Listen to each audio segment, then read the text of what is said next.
Ceci est un livre audio autogénéré par Google. Introduction. Jamais on ne fait le mal si pleinement et si gaiement que quand on le fait par conscience. Pascal. Le chrétien se fait gloire de la mort d'un païen, parce que le Christ lui-même en est glorifié. Saint Bernard de Clairvaux. Destruction des temples païens, conversion forcée, chasse aux hérétiques, violence contre les juifs, croisades, bûchers, procès d'idolâtrie, condamnation de savants, mise de philosophes à l'index, ces violences jalonnent l'histoire du christianisme. Islamisation forcée, mise à mort des apostats, combat entre sunnites et chiites, entre musulmans et chrétiens, entre musulmans et juifs, humiliation et exploitation des dhimmis, destruction de temples polythéistes, hindous par exemple, jalonnent pareillement l'histoire de l'islam. Nos papes, imams et rabbins affirment pourtant sans ciller, et sans que cela ne soulève guère de contestation, que le monothéisme n'est pas porteur de violence, il ne s'agit que des impréjugés. Toutes les religions veulent la paix. Devant le théorème rebattu de la violence monothéiste, les croyants n'éprouveraient que perplexité, embarras, stupeur, blessure. L'accusation relèverait du mensonge ou du procès à charge. Quant au monde laïque occidental, il affiche le plus souvent indifférence et suspicion, considérant volontiers que la religion appartiendrait à un passé archaïque, les violences religieuses actuelles ne seraient qu'une pathologie de la transition postmoderne. La religion ne servirait que de prétexte à des violences, dont la vraie motivation serait politique. Critiquer la religion relèverait d'une forme de racisme. En parler ne risquerait que d'alimenter le fanatisme. Nombre d'auteurs et chroniqueurs en vue combattent la notion même de violence monothéiste, quitte à recourir à des pseudo-vérités, voire à des contre-vérités historiques. Toutes les religions seraient violentes. Les Aztèques ne pratiquaient-ils pas des sacrifices humains en masse? Les luttes antiques entre les dieux n'illustrent-elles pas la violence du polythéisme? Le polythéisme des Grecs n'était pas pacifique, loin de là. Il suffirait de citer la longue liste d'exemples historiques des violences monothéistes et polythéistes. La sauvagerie polythéiste de l'Antiquité. On peut se souvenir de la violence du polythéisme, sous Toutankhamon. Le procès de Socrate n'atteste-t-il pas de l'intolérance des religions polythéistes? L'hindouisme n'est-il pas aussi violent que le monothéisme? Les athéismes d'État n'ont-ils pas commis les plus grandes violences de l'histoire? À des généralités philosophiques. Toute vérité n'est-elle pas violente? Tout grand projet ne comporte-t-il pas sa part d'ombre? Un texte ne tue pas, seuls les hommes tuent? Ou religieuse? Quoi de commun entre judaïsme, christianisme et islam? Quel rapport possible entre le terrorisme islamiste contemporain et le sermon sur la montagne? Pourtant, depuis leur apparition, le christianisme et l'islam ont commis plus de violence au nom de leur Dieu qu'aucune autre religion. Si les persécutions religieuses sont fréquentes dans l'histoire, aucune n'a jamais atteint la durée de la chasse aux hérétiques, ni le systématisme et l'inquisition. Si les guerres de religion ont pu avoir lieu hors d'Europe et du monde musulman, elles furent plus à caractère social et politique que doctrinal. Enfin, l'extirpation des religions autochtones des pays soumis représente une spécificité abrahamique absolue. Depuis la fin du XXe siècle, le regain de violence confessionnelle qui se manifeste un peu partout dans le monde affecte plus particulièrement les pays de tradition monothéiste. Sans doute la violence est-elle humaine. Mais la proclamation d'un Dieu jaloux, intimant l'ordre de remplacer les autres dieux par le sien propre, ajoute une motivation de violence qui était inconnue avant l'émergence des trois religions abrahamiques. Dans l'histoire des religions, christianisme et islam sont en effet les seuls à appeler leurs fidèles à éradiquer les dieux d'autrui. La mise en œuvre de ce commandement, expulsion, extermination ou conversion forcée, ayant bien entendu varié suivant les religions, le temps et l'espace. Quant au judaïsme, s'il fut au moins durant les 20 siècles passés victime et non pas acteur de ces violences, c'est en son sein que fut élaboré le concept d'un Dieu jaloux.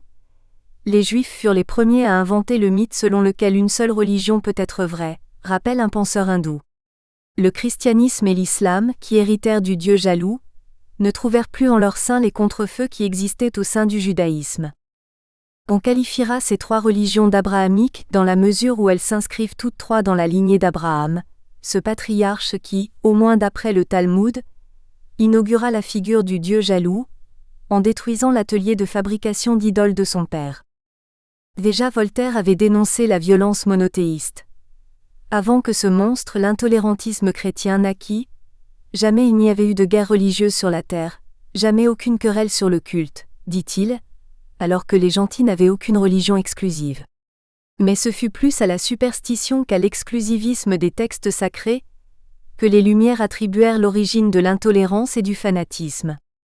Un siècle plus tard, Schopenhauer mit l'accent plus clairement sur la prétention d'unicité. En réalité, l'intolérance n'est propre qu'au monothéisme. Un Dieu unique est d'après sa nature un Dieu jaloux qui n'en laisse vivre aucun autre. Au contraire, les dieux polythéistes d'après leur nature sont tolérants.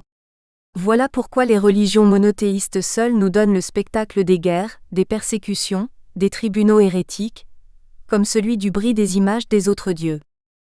Les philosophes finirent par gagner le combat de la laïcité, 1789, Déclaration des droits de l'homme, article 10, 1905, séparation de l'Église et de l'État, et par contraindre l'Église à reconnaître la liberté religieuse, 1965, Déclaration Dignitatis Humanae, Vatican II.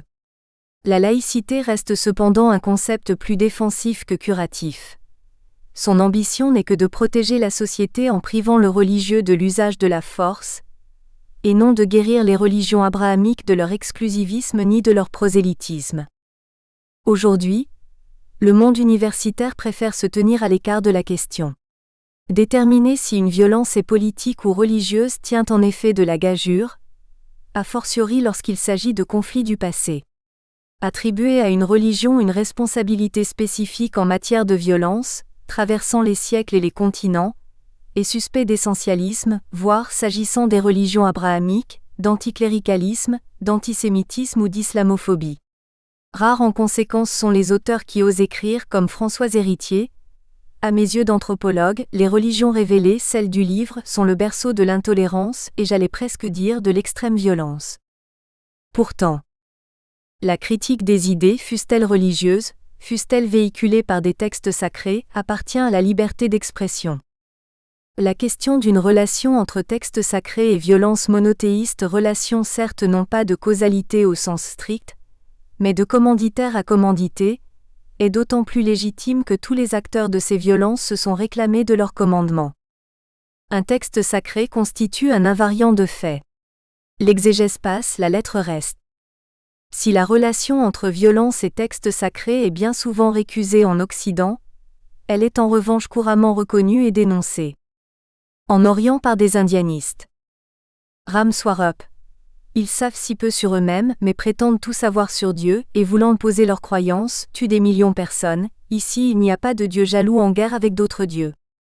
Vamadev Chatri. Le monothéisme cherche à imposer une uniformité artificielle. Par les Japonais, nombre d'entre eux considèrent le monothéisme comme porteur de dogmatisme, d'intolérance et de violence. En Occident, par des tenants du pluralisme religieux, qu'il s'agisse d'historiens des religions comme R.J. Hoffman, deux mots rendent compte du Dieu abrahamique, exclusivisme et jugement, ou Wilfred Cantwell Smith. De quelques théologiens comme Claude Jeffrey, John Hick, Paul F. Knitter. Les faits de violence sont avérés et récurrents. Les références aux textes sacrés sont publiques, répétées, convergentes. Le mobile est explicite, toujours identique à lui-même. Inversement, dans les autres religions, les violences visant spécifiquement à détruire les dieux d'autrui n'ont pas cours. D'autres violences s'y produisent-elles, dont le monde monothéiste serait prémuni? Les pays monothéistes seraient-ils, toute motivation de violence confondue, moins violents que les autres? L'histoire ne le montre guère. Les plus grands massacres ont eu lieu au XXe siècle dans des pays de culture chrétienne, ils ont lieu au XXe siècle dans des pays de culture musulmane. Les pays enregistrant les statistiques de violence les plus élevées sont ceux d'Amérique centrale, qui sont aussi les plus chrétiens. L'État d'Israël n'est pas particulièrement pacifique. Seuls détruisent délibérément les dieux d'autrui, les peuples qui ont inscrit ce commandement dans un texte sacré. La qualification des dieux d'autrui comme faux, est-elle le premier moteur de la violence monothéiste? Les croyants, et même nombre de non-croyants répondent à cette question par la négative, voire la considèrent comme une provocation. Cet essai vise à recenser et discuter les arguments du débat. 1. Quelques aperçus sur l'état actuel du débat. Au sein même du monde ecclésiastique, certains reconnaissent la pertinence de la question de la violence monothéiste. Dans le monde catholique. Stanislas Breton, 1981. L'obsession de l'unique qui caractérise le monothéisme judéo-chrétien conduit à méditer sur les dangers d'impérialisme du monothéisme chrétien qui a de secrètes connivences avec la volonté de puissance occidentale. La conscience chrétienne d'unicité a engendré dans un histoire exclusion de l'autre, volonté de l'intégrer, repli hautain sur soi et désir de marquer une différence absolue. Stanislas Breton se contenta néanmoins d'inviter à substituer à l'unicité d'excellence, dont se prévaut volontiers le christianisme, l'unicité de simple singularité, formulation trop hermétique pour atteindre le grand public. Jean-Paul II, dans un document diffusé aux seuls cardinaux 1994, comment passer sous silence les formes de violence qui ont été perpétrées au nom de la foi. Guerre de religion, tribunaux de l'Inquisition et autres formes de violation des droits de la personne. Il est significatif que des méthodes coercitives préjudiciables aux droits humains aient ensuite été appliquées par les idéologies totalitaires du XXe siècle et soient encore employées par les intégristes islamistes.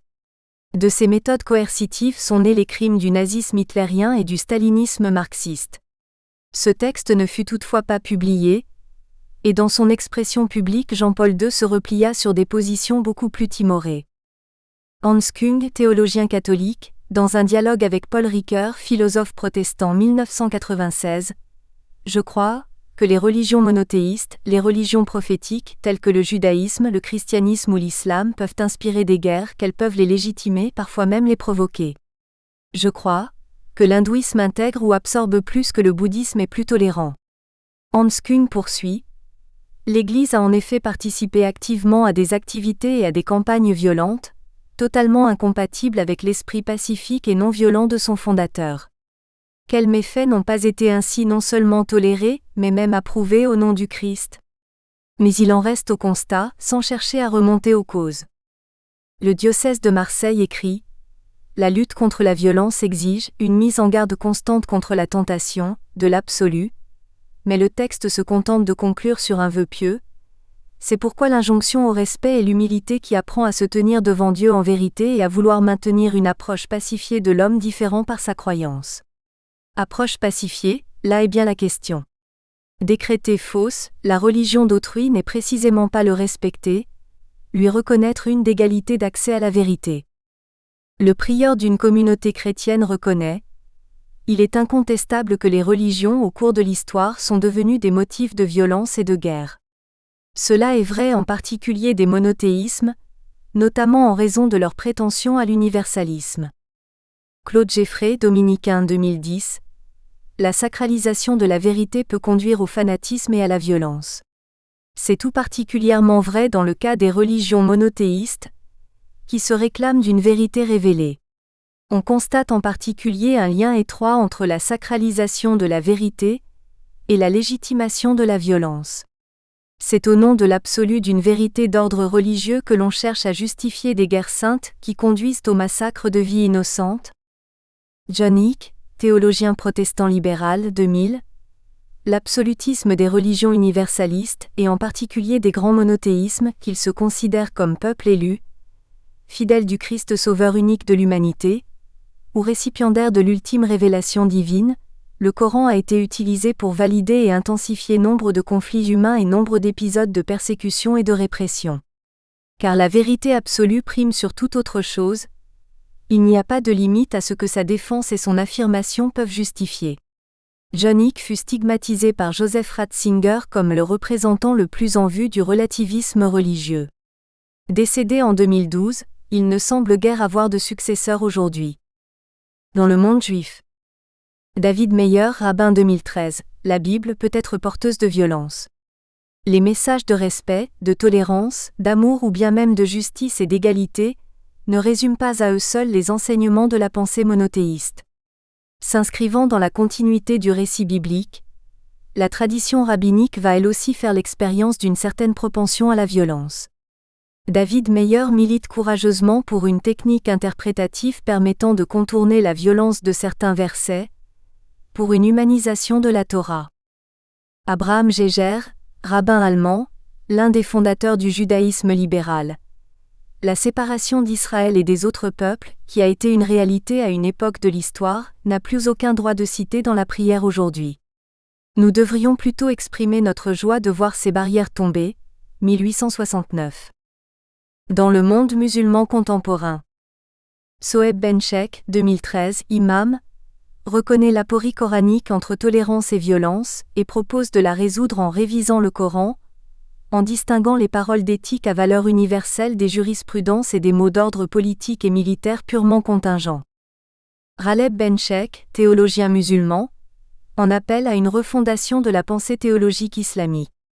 Il dénonce la sacralisation progressive des interprétations très anciennes, une lecture biaisée d'une construction humaine sacralisée, une compréhension obscurantiste, passéiste et rétrograde d'une partie du patrimoine islamique calcifié, les glaciations idéologiques, l'abdication de la raison et la démission de l'esprit dans le ressassement de l'antienne islamiste, une construction humaine sacralisée et garantie par le divin. Il appelle à sortir des enfermements doctrinaux et s'affranchir des clôtures dogmatiques, reconnaître l'historicité et l'inapplicabilité d'un certain nombre de textes du corpus religieux islamique, proscrire le corpus polémologique. Nombre d'autres penseurs critiques de l'islam ont été victimes de violences. À de rares exceptions près, le questionnement en reste pourtant au constat ou à des propositions émises dans un jargon réservé aux spécialistes. Quant à l'opinion publique, l'Église lui sert des formules lénifiantes telles que l'encyclique Tertio Millennio Adveniente de Jean-Paul II, 1994.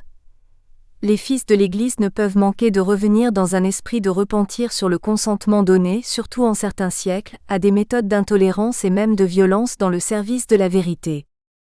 Benoît XVI, 2011. Il est vrai qu'il y a eu des abus dans l'histoire pour imposer le concept de vérité et le monothéisme. La vérité n'est accessible que dans la liberté. On ne peut l'imposer par la violence. Chercher la vérité est la meilleure défense de la liberté.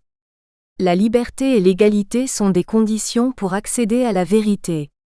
Nous ne voulons pas le mensonge, et aussi, oui, dans l'histoire l'Église a aussi eu recours à la violence au nom de la foi chrétienne.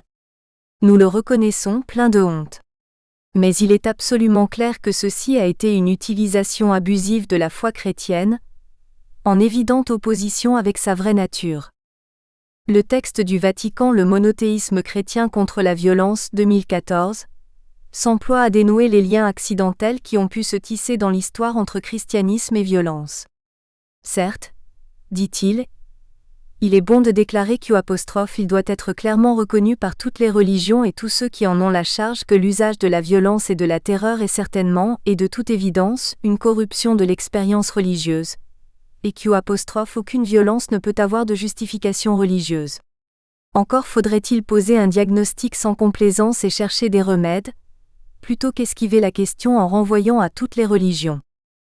Chez les philosophes, l'intolérance monothéiste avait été dénoncée au XVIIIe siècle par Voltaire, au XIXe par Schopenhauer, et au XXe siècle par des auteurs comme Louis Rougier et Alain de Benoît, avec son remarquable Comment peut-on être païen, tous deux politiquement marqués à l'extrême droite, par un anthropologue comme Marc Auger, Le génie du paganisme, par Simone Weil, confère notamment sa lettre à un religieux. Du fait de la recrudescence de la violence religieuse à la fin du XXe siècle, de nouveaux articles et essais consacrés à la violence monothéiste ont vu le jour, certains sur un mode pamphlétaire, d'autres plus sérieux, par exemple. L'intolérance catholique, 1995, Robert Joly, professeur de Nouveau Testament et de patristique à l'Institut d'études des religions et de la laïcité, Bruxelles. Dieu en guerre. La violence au cœur des trois monothéismes, Michel Douce, docteur en histoire des religions et spécialiste des monothéismes abrahamiques, dresse un constat sans complaisance, 2002. La violence monothéiste, Jean Solaire, helléniste bon connaisseur du Proche-Orient, 2009.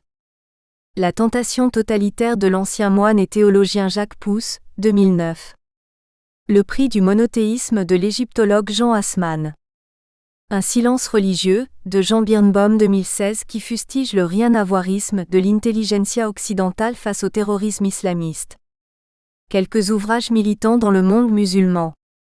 De nombreux ouvrages dans le monde anglo-saxon. Pour les raisons évoquées ci-dessus, et d'autres sur lesquelles on reviendra, aucun historien n'a écrit de texte spécifiquement dédié à la violence monothéiste. Néanmoins, la plupart de ceux qui traitent de la fin de l'Empire romain ou des guerres de religion abordent la question dans le cours de leurs travaux. L'historien du Proche-Orient antique Maurice Sartre écrit un court article très explicite, intitulé « Les intégristes sont nés avec le monothéisme ». Paul Venn, que nous citerons à plusieurs reprises, consacre l'appendice de son « Quand notre monde est devenu chrétien » à la jalousie de Yahvé, pierre de fondation et pierre d'angle de la religion d'Israël antique. Il y fait référence à Jean Solaire, un helléniste auteur de l'un des meilleurs livres sur la question, à qui Paul Venn écrit d'ailleurs « Vous avez écrit les seuls livres véridiques sur la question sur toutes ces questions ».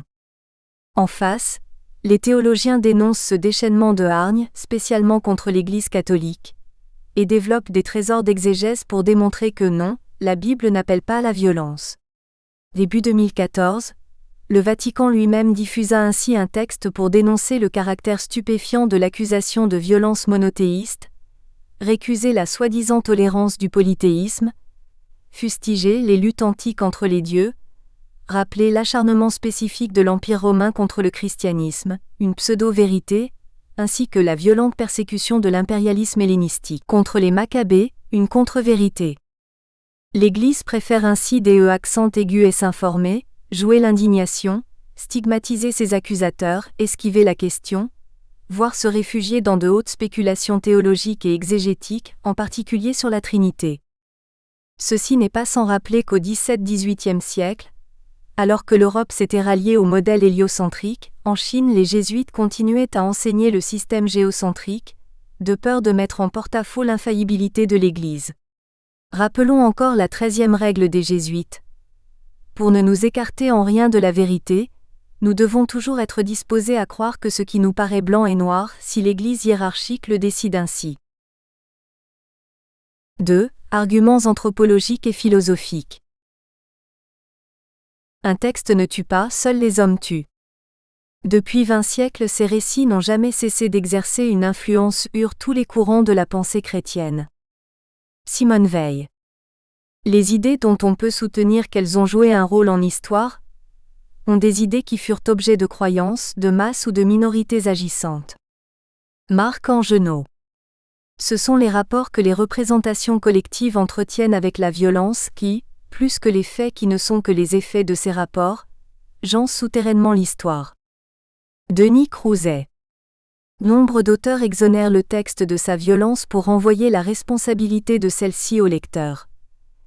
Ce ne sont pas les religions qui sont en elles-mêmes pacifiques ou violentes, mais leurs adeptes qui les utilisent pour affirmer leur position dominante politiquement et socialement et pour acculer les autres à les suivre ou à vivre dans l'insécurité et la persécution.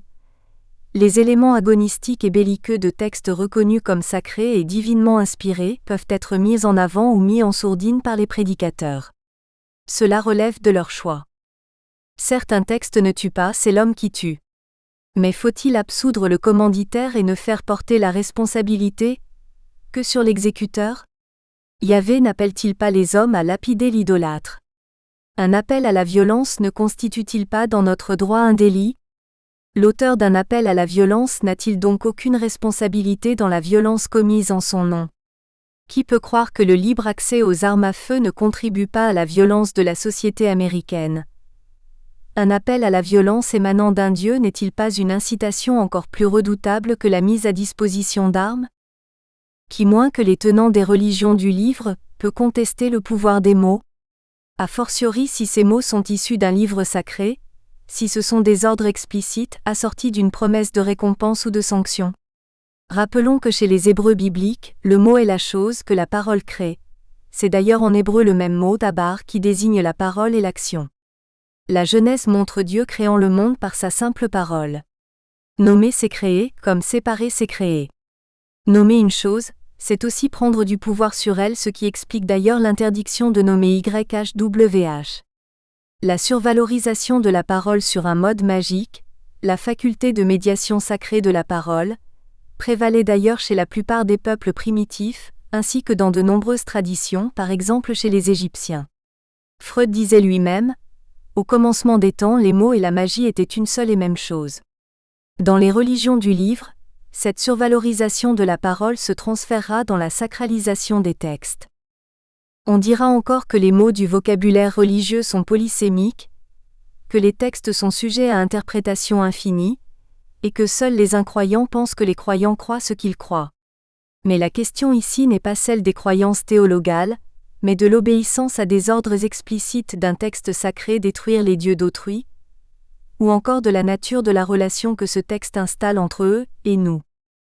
Le théoricien des actes de langage John Langshaw Austin, 1911 à 1960, distinguait les textes informatifs, qui se limitent à transmettre une information, et les textes performatifs, pour lesquels dire c'est faire. Qualifier quelqu'un d'idolâtre relève typiquement d'un discours performatif, dont l'histoire des violences monothéistes est la conséquence. La Bible contient certes aussi un message de paix et d'amour. Mais de même que la presse relate plus volontiers les mauvaises nouvelles que les bonnes, de même que la mauvaise monnaie chasse la bonne, les commandements porteurs de violence ont plus d'impact que ceux porteurs d'amour. Pour employer un vocabulaire plus psychologique, les textes sacrés abrahamiques sont construits sur le mode de l'injonction paradoxale « Aime ton prochain, mais lapide l'idolâtre », retranscrit par saint Augustin en « L'Église persécute par amour ». L'expérience de Milgram montre que tout passage à l'acte nécessite un discours de légitimation porté par une autorité, un discours conduisant à croire que la violence pour une cause sacrée sera récompensée, et que le risque d'agir violemment est moindre que de s'abstenir. Les religions abrahamiques remplissant au mieux ces conditions. L'adoration d'un Dieu qui exige obéissance sous peine de damnation, qui ordonne à Abraham d'immoler son fils, peut également être mise en parallèle avec le syndrome de Stockholm. Il n'y a malheureusement pas qu'à Auschwitz qu'on puisse déplorer. Ici, les mots sont devenus des faits. Ce qu'un texte ordinaire suggère, un texte sacré l'exige. La violence vient des hommes et non pas de Dieu. Si des formes de violence ont été exercées au nom de Dieu, elles ne doivent pas être attribuées au monothéisme mais à des facteurs historiques et à l'erreur humaine. Benoît XVI. Le Dieu infiniment bon ne peut être l'auteur du mal. À qui dès lors en attribuer l'origine, si ce n'est à l'homme ? Faute de pouvoir être attribuée à la religion, la violence ne peut être imputée qu'à la nature humaine. Pour Alain Besançon par exemple, l'homme est méchant, il fait de la méchanceté avec tout ce qui lui tombe sous la main, les dieux païens, le Dieu biblique, les évangiles, les lumières. Une variante du même argument consiste à dire que la violence au nom de Dieu ne résulterait que de la compréhension limitée, donc erronée, de la parole divine. Remarquons d'abord que ce type d'affirmation, apparemment banale, est aujourd'hui remise en cause par l'anthropologie. Ainsi pour Jean Guilaine, archéologue, professeur au Collège de France, la violence est essentiellement culturelle. Or, quelle construction plus culturelle que celle de l'idolâtre ? Ensuite, exclure a priori toute responsabilité de la religion dans la violence monothéiste, alors que tous ces acteurs l'ont légitimée au nom du texte sacré, du Dieu jaloux, de l'ordre de brûler les idoles, du massacre commis par Moïse suite au veau d'or, relève d'une bien étrange pétition de principe. On ne peut rejeter des témoignages aussi directs sans une bonne justification. Or, au nom de quoi pourrait-on éliminer d'entrée de jeu la motivation religieuse, sauf à s'en remettre au dogme indiscutable d'un Dieu infiniment bon, ou sauf à réduire la religion à une superstructure purement cosmétique ? Dès que l'on accepte que la religion puisse exercer une influence sur les hommes et la société, on ne peut exclure que ce rôle puisse entraîner des conséquences bénéfiques. On attribue par exemple au christianisme l'attention particulière accordée à la souffrance d'autrui ou maléfique. Et on ne voit pas en nom de quoi réfuter des témoignages aussi récurrents et convergents. Toute violence s'inscrit certes dans un contexte et résulte en général d'un faisceau de motivations politique, religieuse, identitaire, économique, psychologique, etc.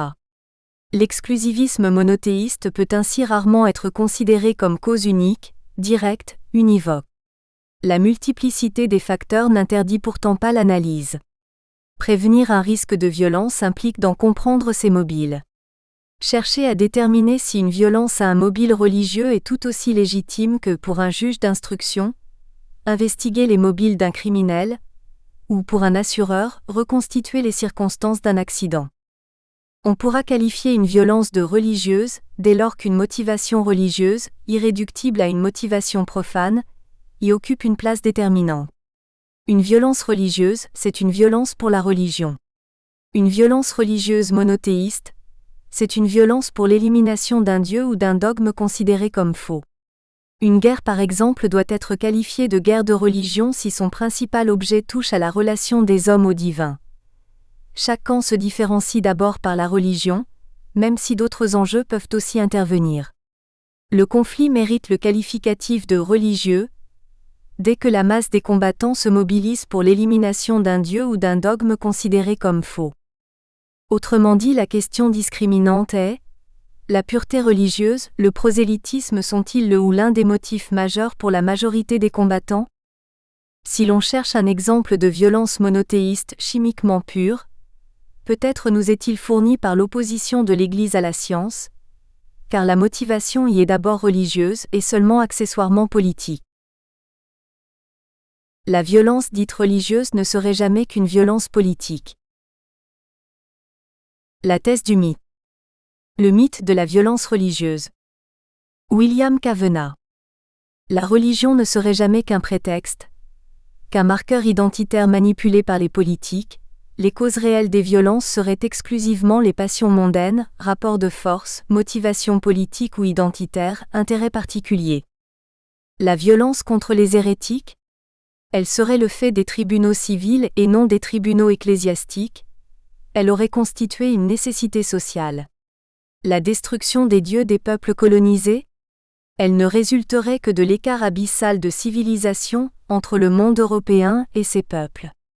La tolérance polythéiste? Elle n'aurait pas d'autre cause que la relative homogénéité religieuse du monde antique. Les guerres de religion? Jusqu'aux années 1970, nombre d'historiens soutenaient la thèse selon laquelle les motifs politiques, sociaux et économiques l'emportaient sur les motifs proprement religieux. L'abandon d'une vision marxiste ou structuraliste, la prise en compte de la culture, de l'imaginaire, l'attention portée aux masses populaires et non plus seulement aux grands hommes, conduisent la plupart des historiens contemporains à redonner à la religion le rôle le plus important, quoique bien évidemment non unique, dans les guerres de religion. La tentative la plus récente dans la voie du révisionnisme est celle du théologien américain William Cavenagh. S'appuyant sur l'absence d'une définition universelle du concept de religion, il affirme l'impossibilité de dissocier le politique du religieux, et finit par conclure que c'est l'accouchement de l'État moderne, laïque, hétéronome, qui aurait été la vraie cause des guerres de religion, autrement dit que le pompier aurait été le pyromane. Au-delà de contre-vérités factuelles, l'auteur occulte la spécificité de la violence monothéiste, qui se passe fort bien d'une définition universelle de la religion, et brandit d'anachronisme comme un épouvantail l'accusation pour interdire d'appliquer des concepts modernes à toute réalité prémoderne. À l'inverse, le spécialiste des guerres de religion Denis Crouzet souligne: il faut penser le fait religieux comme la matrice du conflit. Il faut mettre à mort de toute urgence, sans rémission possible, ceux qui sont de nouveaux Cananéens, de nouveaux Philistins. La manipulation du sacré à des fins diverses est indéniable, mais loin d'expliquer la présence du religieux parmi les hommes, la suppose, fait remarquer l'anthropologue Lucien Scubla. Le philosophe chrétien Paul Ricoeur reconnaît d'ailleurs: ce serait une fuite trop facile que de dire, ce n'est pas la religion, on se sert de la religion pour etc. Religion et politique, une distinction souvent problématique. De fait, religion et politique ont été intimement liées depuis l'origine des temps. La vie sociale résulte d'un réseau de relations entre différents champs interdépendants. Nous espérons que vous avez apprécié cet aperçu. Pour continuer à écouter ce livre audio sur Google Play Livres, utilisez le lien dans la description de la vidéo.